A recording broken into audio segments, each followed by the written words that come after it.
If you have a dream for your kids, you should also have a dream for yourself. It should not stop you from also realizing the dreams that you have when you were kids. Honestly, do you know that if you are a busy mom and you're tired of what you're doing, there's still a way to prioritize yourself. You don't have to leave your job. You don't need to be guilty that you are prioritizing yourself and your own kids. I have a solution for you. I have a business for you that you can actually do on the comfort of your house, on your free time, and even if you're busy, you can make time to make yourself successful. Hello everyone! Ako po pala si Anne-Marie Wilson. I have 2 kids. I'm a retired special educator for 20 years. Yet I've only have done this business for 3 years. Nakapag-retire na po ako at the age of 41. Yes po, tama po ang inyong naririnig.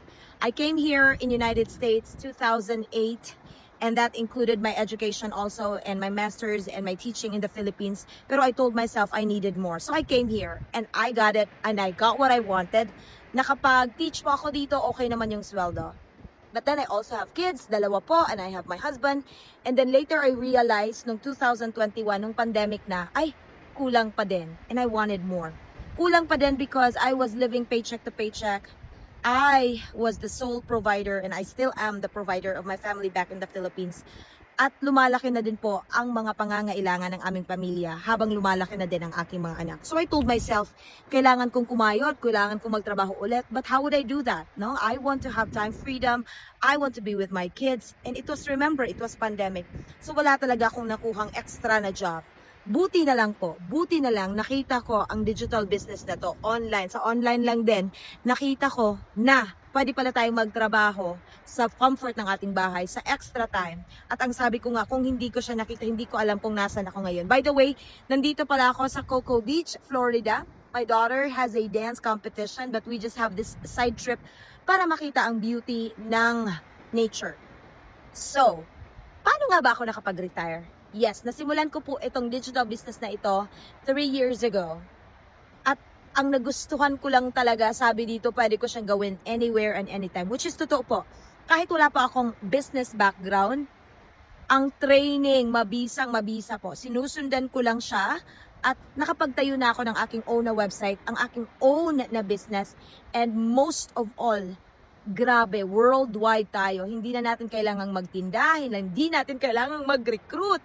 At best of all, we have our own coaches and mentor. At ngayon nga po, I am now coaching more than hundreds of people. Ako ay coach na din po, nakapag-retire na, and nakapag-travel na sa maraming mga bansa at anywhere here sa US. And I tell you, if you have a dream for your kids, you should also have a dream for yourself. It should not stop you from also realizing the dreams that you have when you were kids. Honestly, isa din po sa mga dreams ko na makapag tayo ng bahay just right in the ocean front. Pero alam ko mangyayari yan dahil sa Panginoon, of course, and sa business. So again, kung kayo ay isang busy na mom, kung kayo ay isang may trabaho na ina or staying at home, or most importantly, you are a person with dreams and you feel like your dreams have been forgotten or okay na yon, ang mga anak na lang. No. There is a way for you to own that dream and make it into a reality. Start this digital business kasi alam ko it can help you. Comment how below or message me and I will be your personal coach and tuturuan kita kung paano ako nagsimula at kung paano ko naabot ang aking mga pangarap. Maraming salamat po. Thank you so much. God bless. Thank you.